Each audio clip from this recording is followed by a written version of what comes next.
como é que foi aí para você investir em 2024, devido a todos os acontecimentos que a gente teve durante o ano, o mundo enfrentando a inflação ainda persistente desde aí a pandemia. A gente teve também, né, o início, né, do corte de juros lá nos Estados Unidos, uma perspectiva mais positiva para lá, porém a gente agora tem aquela dúvida, né, de como vai ser o segundo mandato aí do presidente Trump. A gente teve também na Europa questões inflacionárias, e principalmente na Alemanha, que vem enfrentando uma possível crise por lá. A gente teve também o fim dos juros negativos lá no Japão, a Ásia como um todo ali enfrentando agora juros positivos e tentando reestimular a economia com a inflação também resistente por lá. A gente teve a China, né, ali tentando segurar o crescimento que ela teve nos últimos anos, mas não conseguindo, né? A gente tem uma crise imobiliária lá bem severa e a gente, né, tem visto aí o governo tentando colocar novos estímulos na economia para manter um crescimento ali de 5%, mas há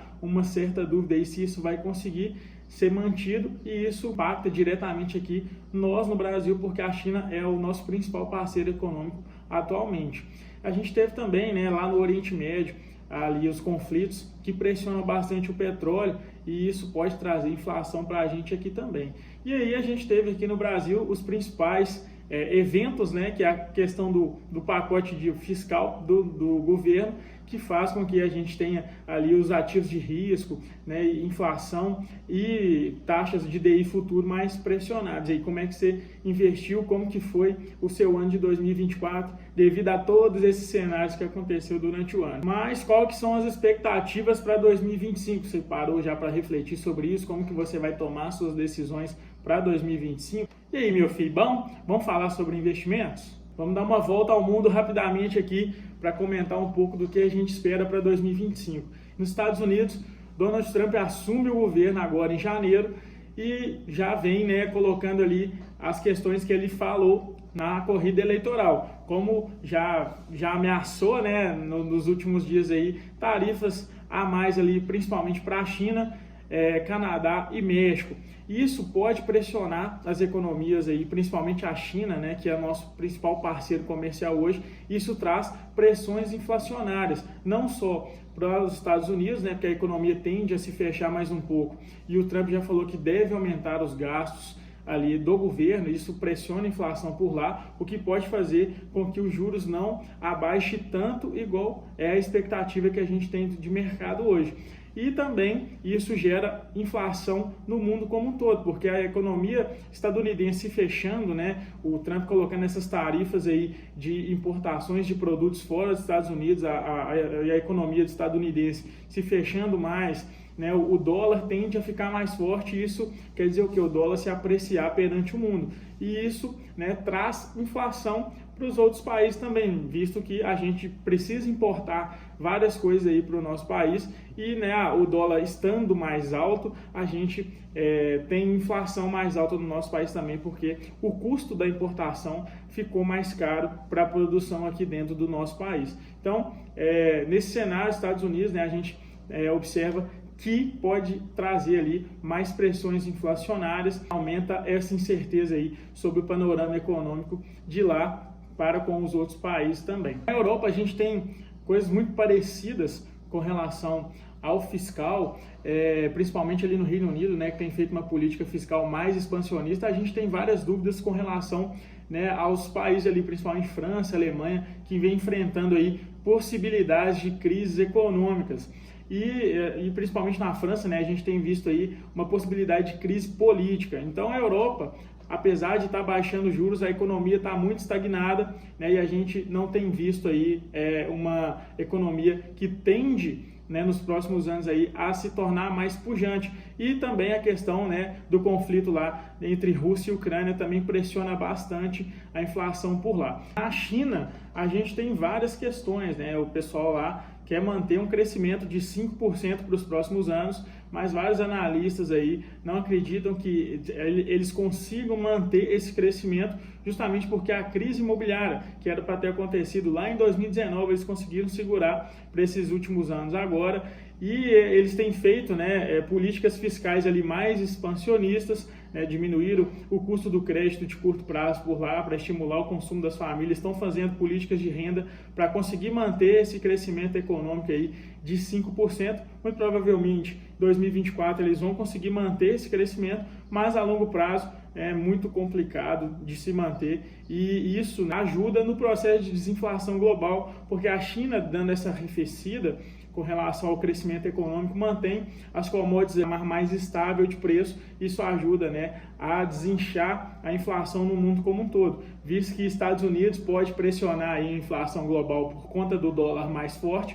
A China pode ajudar nessa questão da desinflação, mas a gente tem que observar, porque se as políticas anunciadas pela China derem certo, fazer esse crescimento aí de 5% a longo prazo, isso pode nos beneficiar aqui no Brasil, porque a China é o nosso principal parceiro econômico aí. A gente tem ali dois possíveis cenários com relação à China. E a gente também tem a questão lá do Oriente Médio, que a gente acredita que não deve se resolver nos próximos anos, e isso tende a pressionar ali o petróleo também. Caso pressione o petróleo de uma maneira mais forte, traz mais inflação para o mundo. Caso não tenha tanta relevância assim no petróleo, né, ajuda também ali no processo de desinflação global. Em 2024, falando de Brasil, a gente iniciou o ano achando ali que a gente iria para uma Selic mais neutra, entre 8% e 9%. A gente iniciou o ano com a Selic ali em torno de 10%. Porém, né, a gente teve essas surpresas aí com relação ao fiscal, que o governo veio expandindo muito os gastos parafiscais e os gastos fiscais, né, principalmente com políticas de renda, ali, Bolsa Família, né, e auxílios no geral, para justamente colocar mais robustez no consumo das famílias. E isso, né, se refletiu no PIB aí, que o PIB vai crescer aí cerca de 3% esse ano, e a expectativa no início de ano era de 1,5 ponto. Porém, isso, né, pressiona muito a questão da inflação no nosso país hoje, que a gente estava vindo num processo de desinflação, né, que a gente enfrentou ali principalmente com relação à pandemia, que a gente teve uma inflação ali de 10% em 2021, né, e a gente aumentou muito os gastos para conter, né, os principais danos aí com relação, né, à pandemia, e isso, né, vinha encaminhando de forma gradual e forma tranquila, porém esse ano as coisas desandaram um pouco. E para ano que vem, né, para 2025, o que a gente espera? A gente espera que o governo gaste menos, né, muito por conta ali do pacote cor de gás, vão gastar, vão aumentar as despesas, mas eles colocam que vão aumentar menos, né? Então, se ia aumentar 100, agora vai aumentar 80, vamos colocar nesse sentido. 2025 é um ano de reajustes, né? Um ano que coloca principalmente ali o corpo político em xeque, porque 2026 tem eleições e a gente sabe que passar alguma questão estruturante, né, seja outro pacote de corte de gás ou conter algumas outras despesas, ou mesmo passar ali questões de aumento de receita, né, aumento de impostos, como foi feito aí nos últimos anos, tentando reequilibrar as contas do governo, é muito mais difícil, porque está em jogo ali a eleição, né, ou a reeleição do presidente, ou se o governo colocar, né, algum pacote ali, seja mais impopular, isso fortalece também ali a sua oposição. Então, em 2026, a gente deve ter um ano mais parado com relação a essas questões aí.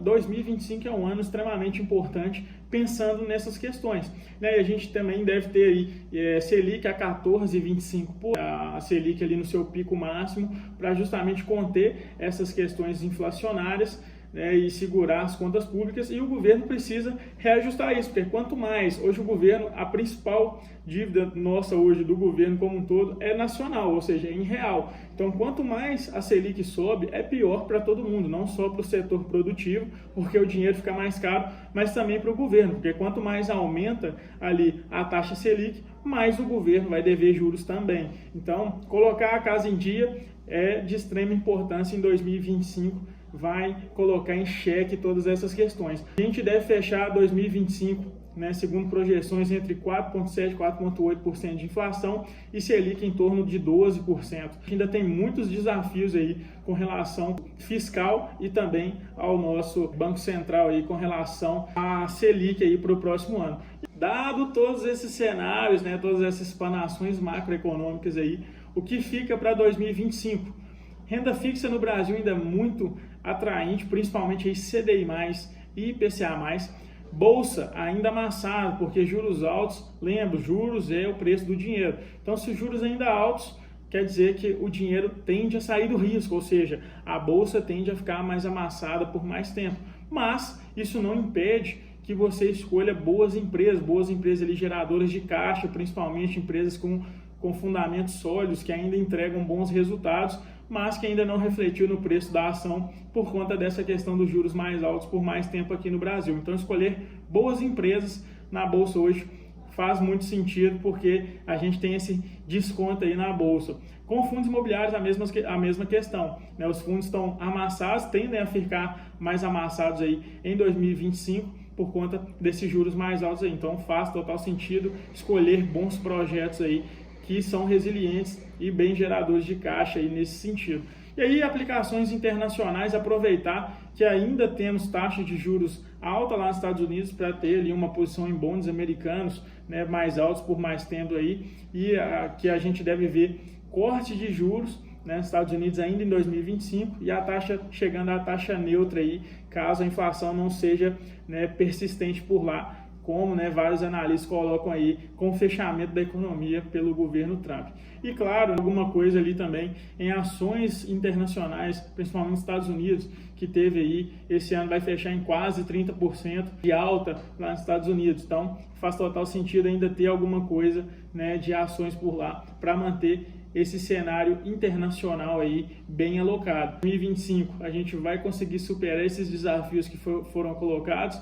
A gente vai conseguir trazer uma rentabilidade interessante para a carteira e te convido a preencher o link aqui embaixo, o link do Forms, que eu vou entrar em contato com você para marcarmos uma conversa e a gente fazer o planejamento dos seus investimentos da melhor forma possível e você contar com a melhor assessoria de mercado e a gente aproveitar todas essas oportunidades que esse cenário que eu comentei gera para a gente. Beleza? Então fique por aqui, deixa seu like, já se inscreve no canal e até o próximo vídeo.